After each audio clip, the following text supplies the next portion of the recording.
Hey, Mully here. When I last left, we were about to go kayaking in Paihia. Well, we did, and it was awesome. As soon as we were dropped off by the boat, I went full throttle down to get to the Hariri Falls, leaving the rest of the group quite far behind. I then proceeded to try and paddle Frankie into a waterfall, which he was not too happy about. Fuck, this is awesome! Look up!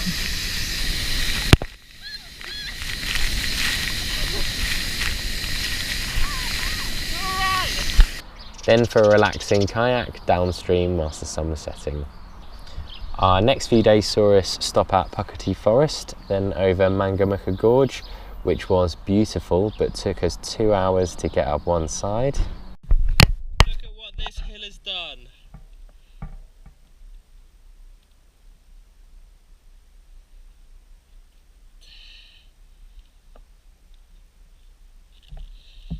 That's all sweat.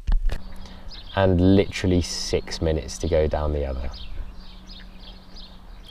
We camped at a small dock campsite called Rotia. There was a toilet, a bath, a shower, and a sink. The day after, we had a quick stop in a McDonald's to try a New Zealand famous Georgie pie. It was actually pretty good, a typical beef mince pie, but with a surprise of some kind of molten cheese in too. We stayed a night in Waipapakauri before getting onto 90 Mile Beach with the worst headwind we've had so far.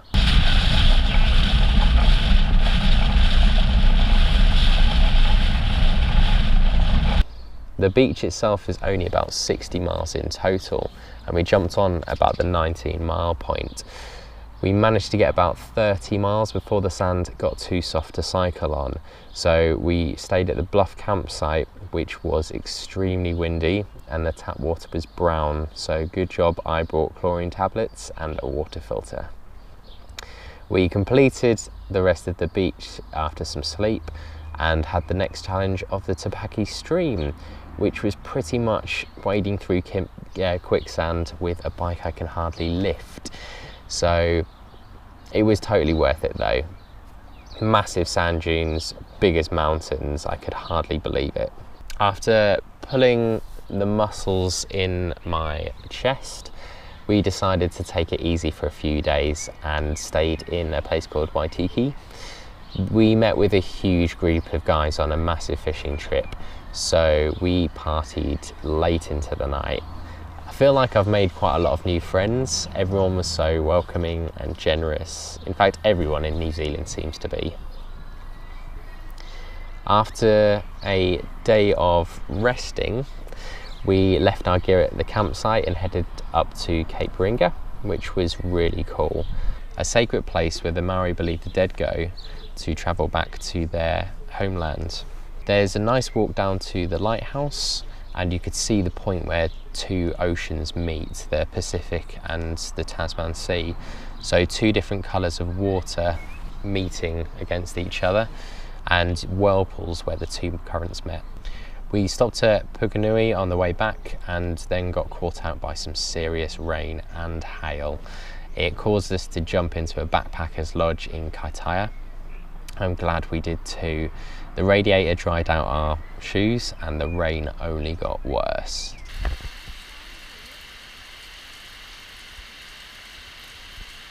The next day was a lot brighter, only a couple of showers, and we stopped again at Raitaya.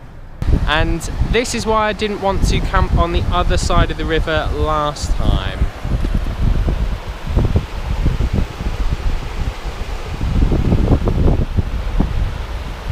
As you can see, someone's left the tap on. Then another slog up Mangamuka Gorge. We made a record time going up in an hour. 10 minutes to go down though this time. We then got a short ferry over to Rawene for the night, and our next big obstacle, the Parataiko mountain range, which I'm proud to say I didn't get off and push once. We had a couple of nights at the Waipua Forest campsite so we could see the big kauri trees, Tane Mahuta being the biggest. It was very impressive. We also got a chance to chill out in the Waipua River, which was fantastic in the evening sun. We then cycled over the rest of the Parataiko range to Dargaville, and I didn't get off and push for the entire day. I don't know if I'm getting stronger or if the hills just weren't as steep, but either way I'm feeling pretty good about it. Currently we're back in Whangarei, where we had a nice dip in the hot tub yesterday after a boiling hot ride. Literally the tarmac was melting, it was so hot. We're then heading back down to Waipu Pizza Barn tomorrow. We've cycled currently 666 miles, which I'm pretty pleased with. So that's me for now. Like and subscribe to Mulliver's channels, and I'll update you when I next get internet.